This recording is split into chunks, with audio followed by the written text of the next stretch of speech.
So, I just wanted to discuss something that's been on my mind, and that is that so many people think God is this separate being that lives outside of all of us, and God is like this super being or ultimate being with ultimate knowledge, but a separate being nonetheless. Nothing and nobody can ever be separated from God, because if something existed outside of God or separate from God, then God is no longer God. So you have to understand that everything you see, you, me, is all in the mind of God, and that's all that there is. There's nowhere you can go to see the totality of God. Think about that. That's deep.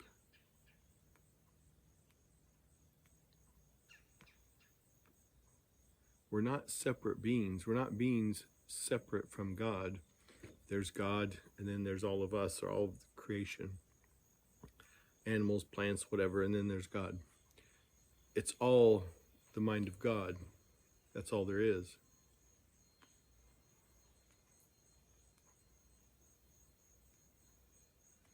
And so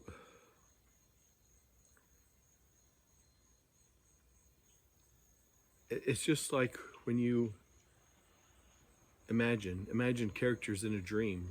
Imagine a baseball player. And I know I've used this analogy before, but you can't pluck that baseball player out of your imagination and have that baseball player, that dreamed character, exist outside of yourself. That dreamed character, the baseball player, has to be in your realm of consciousness, in your awareness. It can't exist outside of that. So at the core of the baseball player is you. The baseball player's awareness is your awareness. The awareness that you're experiencing right now is God's awareness. And we all have that same awareness. People think that they're their thoughts, that voice in their head. That's who they are.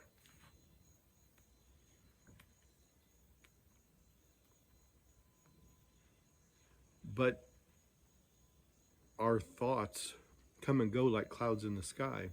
So, well, I'm a thought. My thoughts, the voice inside my head, that's me. Those are just thoughts. Those are things. Those are actually things. They're not you. Think about it like this. The thought you're having now isn't the same thought you had 5 minutes ago. So if you think that you're just your thoughts, do you think you constantly renew then, and become a new person all the time? It's your awareness. It's like watching a movie on a screen. The real essence of you is the screen, not the movie. The movie itself. Sorry, I had a little bug friend here trying to chime in. He's going to help me out. That's all right. I need all the help I can get. But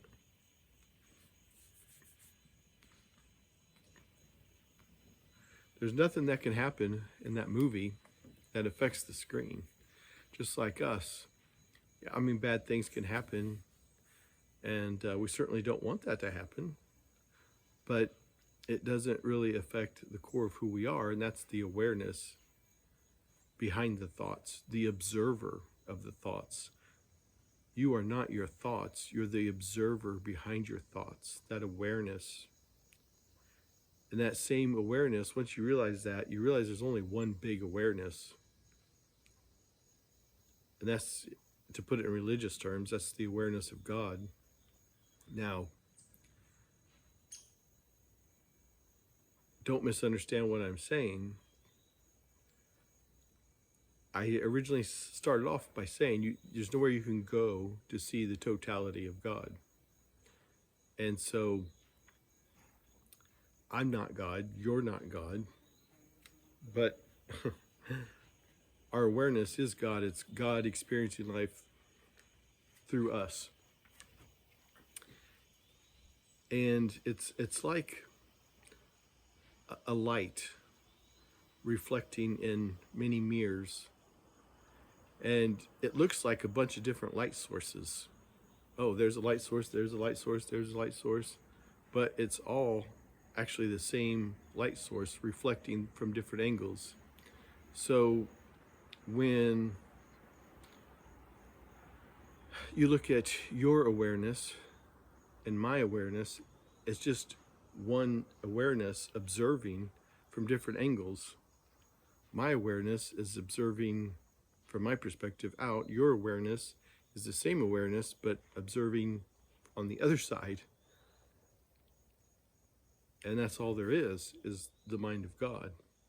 Like I said, I can't stress this enough. If something exists outside of God, then God is no longer God. It's not possible. Just like a character in your dream cannot exist outside of your consciousness.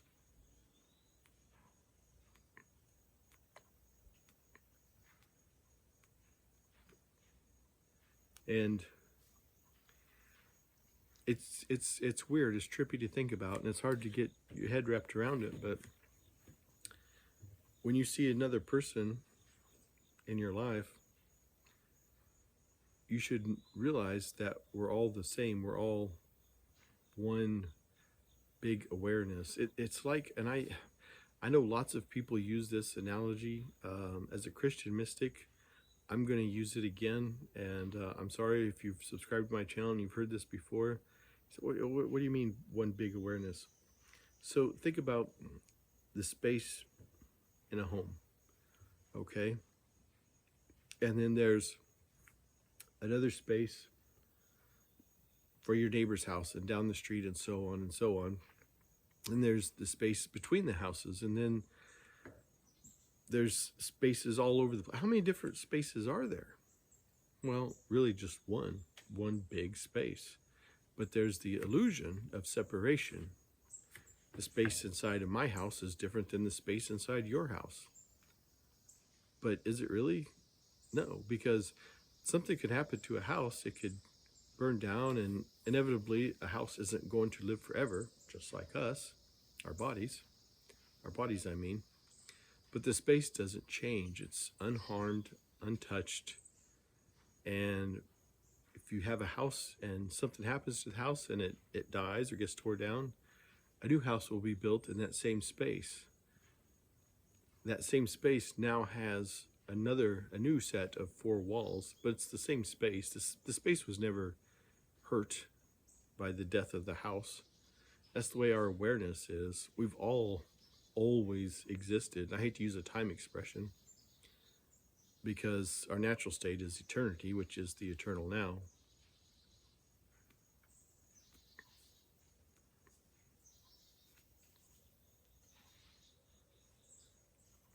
But I guess the point of this video that I wanted to make is there is no separation between us and God, truly.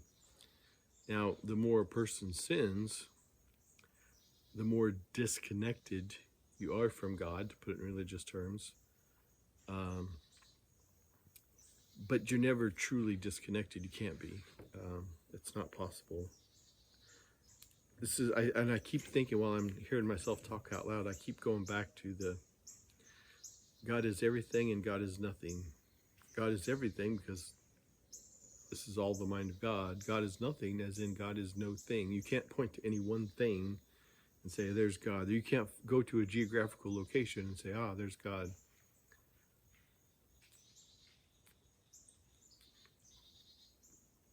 And so traditional Christians might struggle and say, well, wait a minute, what about hell? God casts people out and then people burn in hell for all eternity and all this.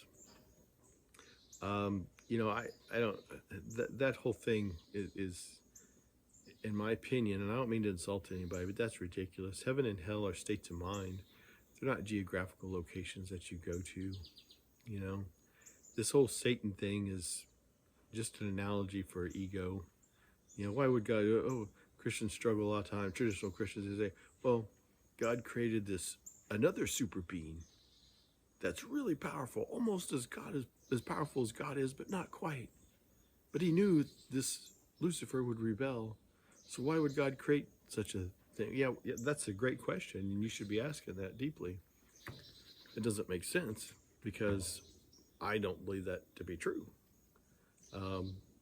There may be a being that exists that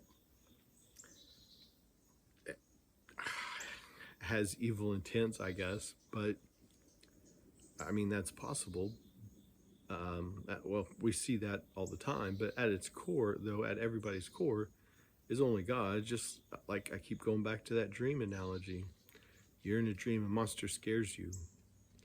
Well, you played the part of the monster. You gave yourself dissociative identity disorder, and it scared you, but you shouldn't have been scared because you played the role of yourself in your dream and the monster.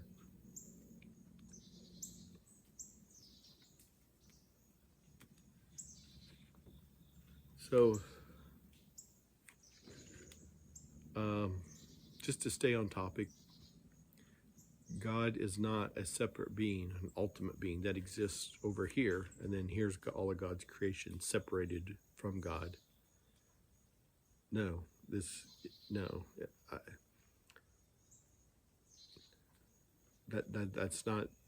right.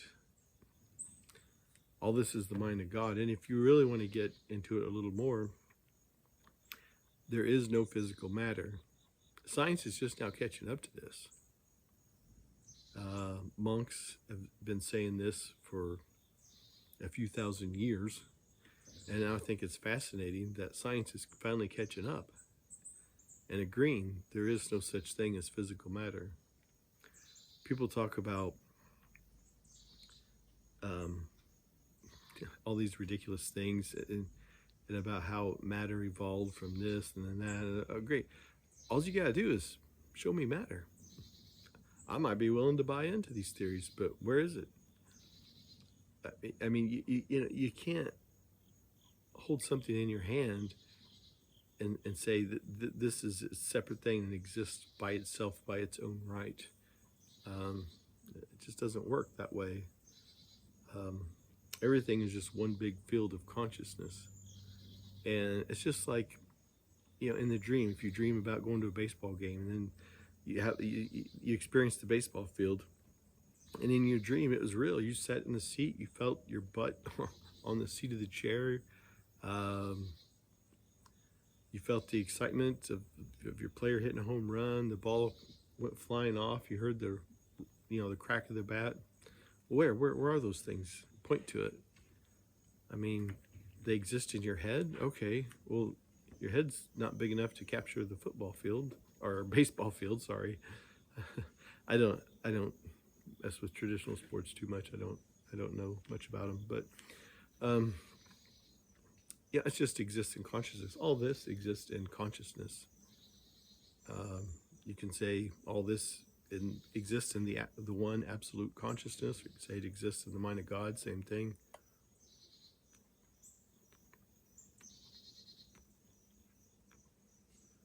But God separates himself out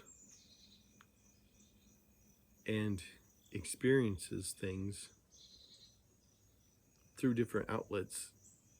But you looking at me looking at you is actually the same awareness, just from different angles, just like the light that's hitting all the room full of mirrors.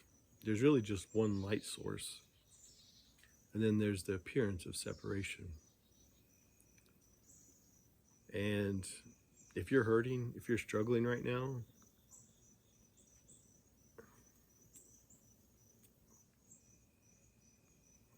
just remember, your awareness is the true you. And it's just like the space in your house analogy. Nothing can hurt that space. Nothing can hurt your awareness. Of course, we don't want bad things to happen. We don't want bad things to happen to our physical body. But that's not who we really are. We're manifestations of that awareness, that one true awareness. And you say, well, wait a minute, how can people do bad things? Well, yes, that's true, that happens. I'm not trying to dance around that. But at our core is peace, love, and happiness. It's all the shit and the dogmas that get piled on top of it that throw people off of track, if you will, and they forget their true nature. They have forgotten their true nature. So there's really nothing to figure out. I'm not trying to speak in riddles, but once you remove all the crap that's piled on top of your true nature, that's your your real goal. Then your true nature shines through, and all these things are revealed. But you can't put it into words because I constantly have to use time expressions and that's just the way the mind works. So you have to allow concessions. If we really wanted to talk about these matters, we would sit quietly in a room and things would be revealed to us and not say anything. Let every man be a liar and let God ring true.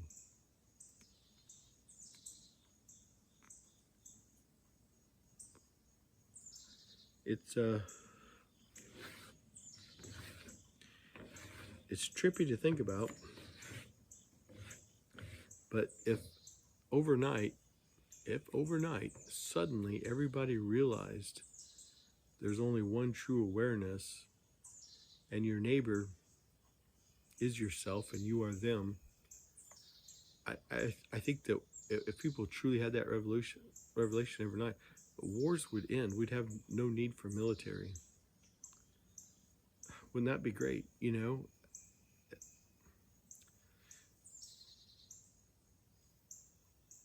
So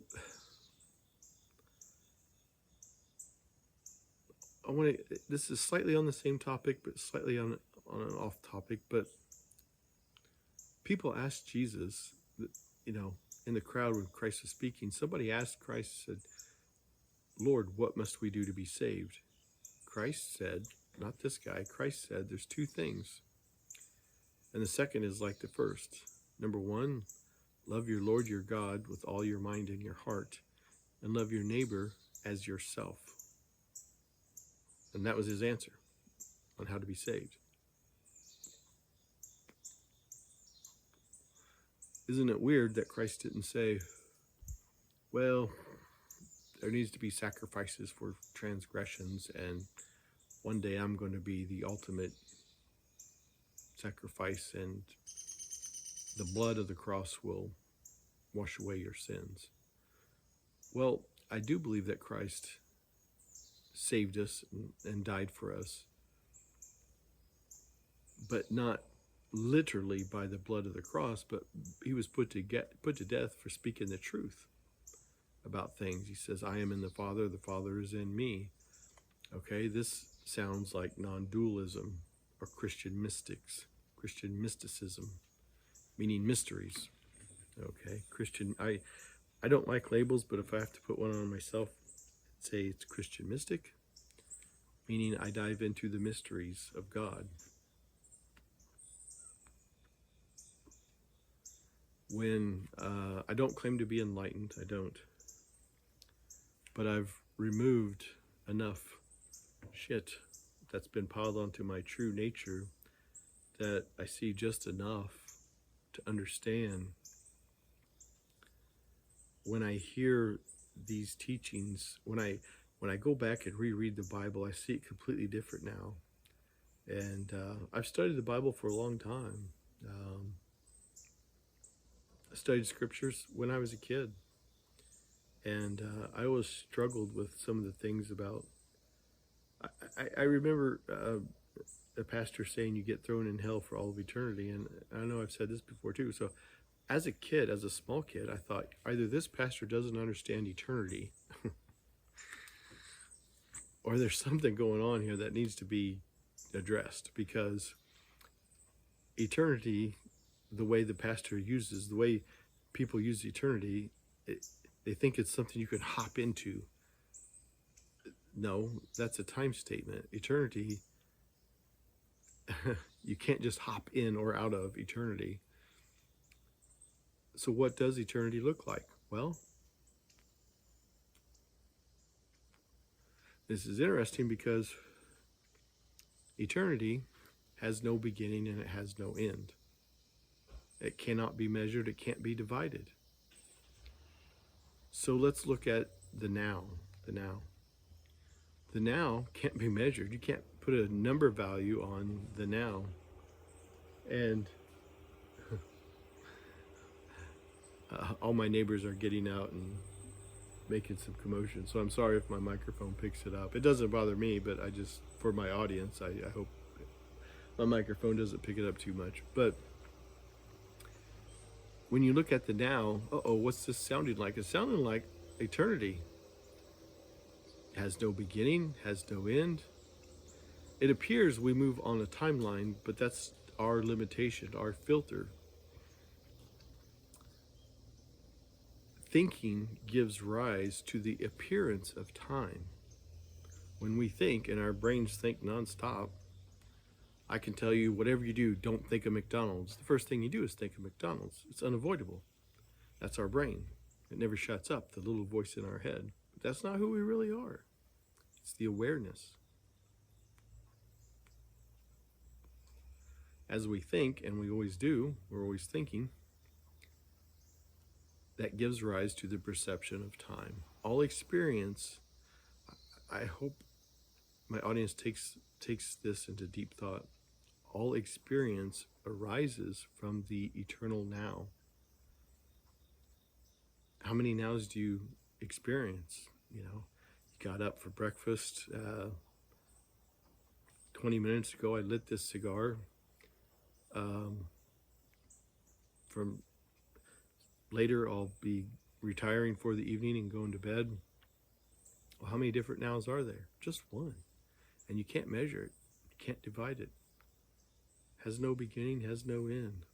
Be still and know that I am God. So it's in that stillness, in the now, and being still and meditating is where the crud that's built on top of your true nature starts to dissolve, and you'll break through. And that ego will start to die, like Christ said.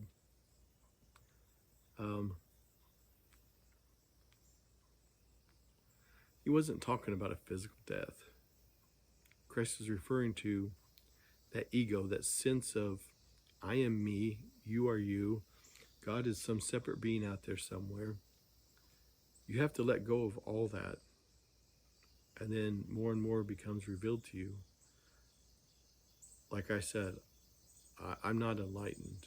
I still have many, many questions. And in this channel, I'm going to be hitting those questions hard. And we're going to be looking at them with honest, open mind and an open heart.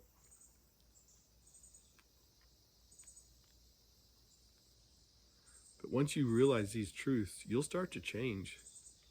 Your love for animals and for your neighbor will greatly increase when you realize these things. I've experienced that too. The love I have for others now, and animals and plant life and all that, has changed tremendously over the years as I've understood this and meditated on it. And it doesn't take a fancy degree. It doesn't take, well, if you read so many books or you say so many Hail Marys or any of that kind of stuff. It really just starts with simply coming to these realizations and diving into it.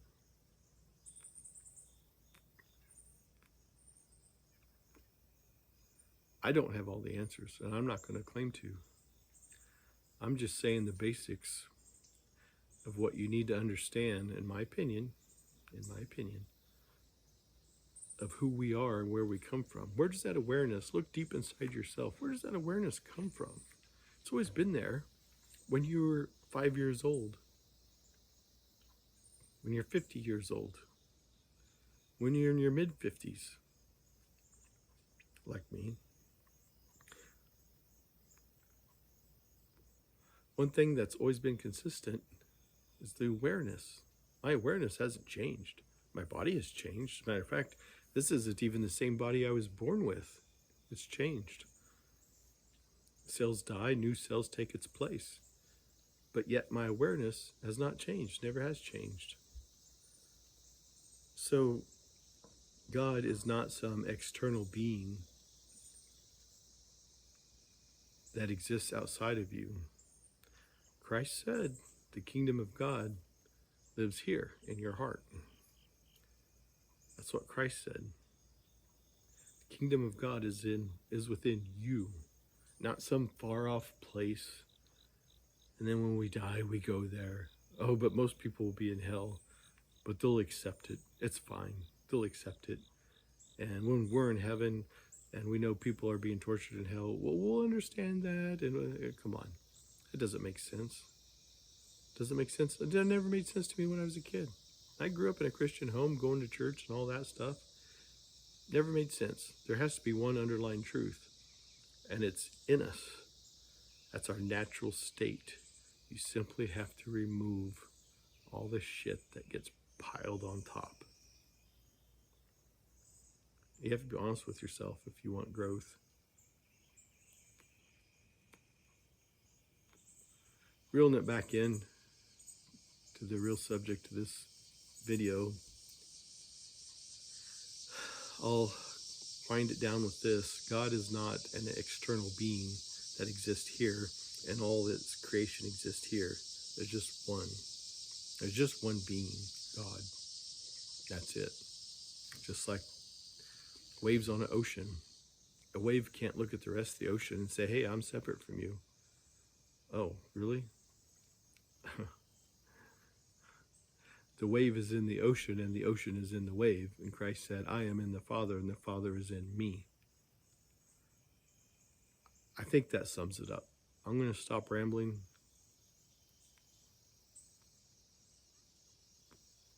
I hope the big takeaway is what Christ said about being saved, not what others said about Christ. When you read the Bible, you say, well, this or that, or the letter to the Corinthians says this or that. Okay, this is what people said about Christ, but what did Christ say? That's what you need to look at.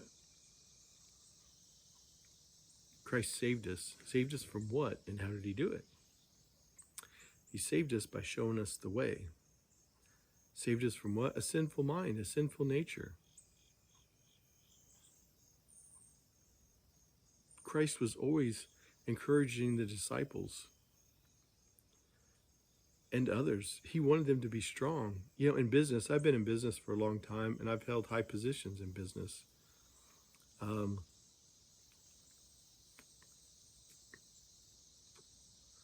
I was in senior management for a mid-sized company, and at one time I had 180 people that reported to me. I'm not saying that to brag. I'm going somewhere with this.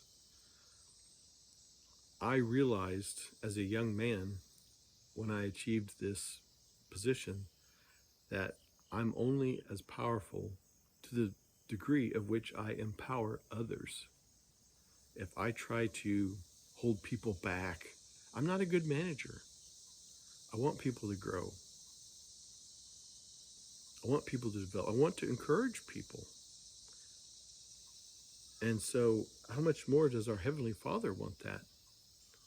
Who is inside us. That's where that drive comes from. That's where those emotions come from. It's that spark of divinity shining through.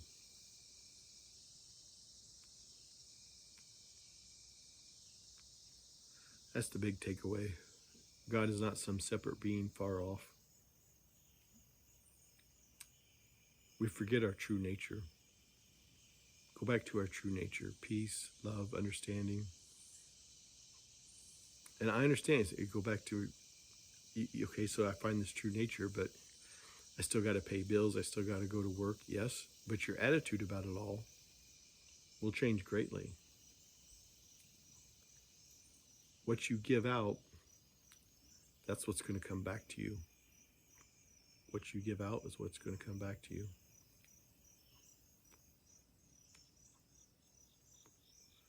I hope this helps. My motivation is simply to help people. That's it. Well, my friends, I think I've rambled enough. I don't have my glasses on, so I have no idea what the timer says, how much time has gone by. I try to do these without my glasses, so people can see me or whatever. Yeah, I got glasses right here. There, now I can see. Okay, I've been rambling for 30 minutes. This was supposed to be a 5-minute video. Well, I love you all. Love the Lord your God with all your mind and your heart. Love your neighbor as yourself.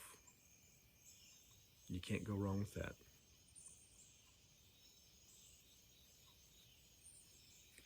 Cheers.